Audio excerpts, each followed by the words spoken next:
NCPയുടെ മന്ത്രിയെ മാറ്റണമെന്ന ആവശ്യത്തിൽ നിന്ന് സംസ്ഥാന അധ്യക്ഷൻ PC ചാക്കോ പിന്മാറിയെന്നാണ് വാർത്ത. PC ചാക്കോയെ അനുകൂലിക്കുന്ന നേതാക്കൾ ഇന്ന് മന്ത്രി AK ശശീന്ദ്രനുമായി കൂടിക്കാഴ്ച നടത്തി ഇക്കാര്യം അറിയിക്കുകയും ചെയ്തു. ഇടതുമുന്നണിയിൽ ഉറച്ചു നിൽക്കും, സർക്കാരിന് പൂർണ്ണ പിന്തുണ, ഇതൊക്കെ കാണിച്ച് PC ചാക്കോ ഇന്ന് മുഖ്യമന്ത്രിക്ക് ഒരു കത്ത് കൊടുത്തു. ഉമേഷ് ബാലകൃഷ്ണൻ വിവരങ്ങളുമായി തിരുവനന്തപുരത്ത് നിന്ന് ചേരുന്നു. ഉമേഷ്, എനിക്ക് മനസ്സിലാകാത്തൊരു കാര്യം, PC ചാക്കോ രാഷ്ട്രീയമായിട്ടൊക്കെ തന്നെ വലിയ പരിചയസമ്പന്ന, ഇത്തിരി സ്ട്രോങ് ആയ ഒരു മനുഷ്യനാണ്. അപ്പോൾ അദ്ദേഹം ഇങ്ങനൊരു വിട്ടുവീഴ്ച ചെയ്യണമെങ്കിൽ അതിലെന്തെങ്കിലും ഒരു കാര്യം ഉണ്ടാകും. അപ്പോൾ എന്തായിരിക്കാം? ഒരുപക്ഷെ പാർട്ടി പിളരണ്ട എന്ന് കരുതി അദ്ദേഹം വിട്ടുവീഴ്ച ചെയ്തതാണോ? എന്താണ് ഇതിൻ്റെ പിന്നിൽ? AK ശശീന്ദ്രനും തോമസ് കെ തോമസും, അതായത് തെരഞ്ഞെടുക്കപ്പെട്ട രണ്ട് ജനപ്രതിനിധികൾ, അവരാണ് രണ്ട് MLA മാർ, ഒരാൾ മന്ത്രിയുമാണ്.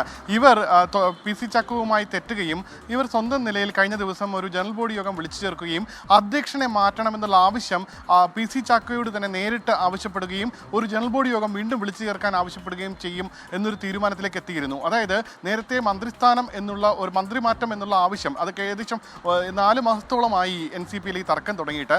മന്ത്രിസ്ഥാനം മാറ്റണം, തോമസ് കെ തോമസിനെ മന്ത്രിയാക്കണം തുടങ്ങിയ ആവശ്യങ്ങൾ PC ചാക്കോ വിഭാഗം മുന്നോട്ട് വെച്ചെങ്കിലും ഒരു ഘട്ടത്തിലും സർക്കാർ അല്ലെങ്കിൽ മുഖ്യമന്ത്രി ഇത് അംഗീകരിക്കാത്ത സാഹചര്യമുണ്ടായി. ഈ ഘട്ടത്തിൽ LDF വിട്ടാലോ എന്ന് PC ചാക്കോ വിഭാഗം ആലോചിച്ച് തുടങ്ങുകയും ചെയ്തു.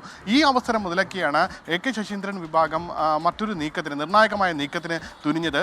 തങ്ങളാണ് ഔദ്യോഗിക NCP എന്ന് അംഗീകരിക്കണമെന്ന് ആവശ്യപ്പെട്ടുകൊണ്ട് CPM നേതൃത്വത്തിന് കത്ത് നൽകാനും AK ശശീന്ദ്രൻ വിഭാഗം തീരുമാനിച്ചു. ഈ തീരുമാനം തനിക്ക് ദോഷകരമായി വരുമെന്ന് ഒരുപക്ഷെ PC ചാക്കോയ്ക്ക് മനസ്സിലായി കാണണം. അതുകൊണ്ടാണ് അനുനയ നീക്കം PC ചാക്കോ വിഭാഗം തന്നെ നേരിട്ട് നടത്തിയത്. ഇന്ന് തന്നെ PM സുരേഷ് ബാബു, ലതിക സുബേഷ്, KR രാജൻ എന്നിവർ AK ശശീന്ദ്രനെ തിരുവനന്തപുരത്തെ അദ്ദേഹത്തിൻ്റെ വസതിയിലെത്തി കണ്ടു. തങ്ങൾക്ക് മന്ത്രിസ്ഥാനം മാറ്റണമെന്നുള്ള ആവശ്യം ഇനി ഉന്നയിക്കില്ല, അത്തരമൊരു ആവശ്യം ഇനി ഇല്ലാതായി, ഒന്നിച്ച് മുന്നോട്ട് പോകാമെന്നുള്ള ഒരു നിർദ്ദേശം മുന്നോട്ട് വയ്ക്കുകയും ചെയ്തു. AK ശശീന്ദ്രൻ വിഭാഗം അത് തത്വത്തിൽ അംഗീകരിക്കുകയും ചെയ്തിട്ടുണ്ട്. എന്തായാലും മന്ത്രിസ്ഥാനത്തെ ചൊല്ലിയുള്ള തർക്കം അതൊരു ഘട്ടത്തിൽ NCPയുടെ പിളർപ്പിലേക്ക് വരെ കാര്യങ്ങൾ നീങ്ങുമെന്ന് സൂചന നൽകിയെങ്കിലും ഒടുവിൽ PC ചാക്കോ അയഞ്ഞിരിക്കുന്നു. AK ശശീന്ദ്രൻ്റെ നിർണായകമായ നീക്കത്തിന് മുന്നിൽ PC ചാക്കോയ്ക്ക് അടിയറവ് പറയേണ്ടി വന്നിരിക്കുന്നു. SKN. Thank you. ഉമേഷ് ബാലകൃഷ്ണനാണ് വിവരങ്ങൾ നൽകിയത്. ഇനിയിപ്പോൾ കുറച്ചുകൂടി അന്വേഷിച്ചാൽ യഥാർത്ഥ കാര്യം എന്തോന്ന് മനസ്സിലാകാൻ പറ്റും. എന്തായാലും ഇതിലെന്തോ ഒരു സംഭവം ഉണ്ട്, അല്ലെങ്കിൽ പിന്നെ ചിലപ്പോൾ നന്മ നിറഞ്ഞ വിശ്വാസം തന്നെയായിരിക്കും. കാര്യം ഈ മന്ത്രിസ്ഥാനത്തിന് മേൽ ഇനി കുറച്ച് കാലം മാത്രമല്ലേ ഉള്ളൂ. ഒരു മന്ത്രിസ്ഥാനത്തിന് മേൽ പാർട്ടി പിളർത്തി എന്നുള്ള ആരോപണം വേണ്ട എന്ന് PC ചാക്കോ കരുതിയതാണോ എന്നെനിക്ക് സംശയമുണ്ട്.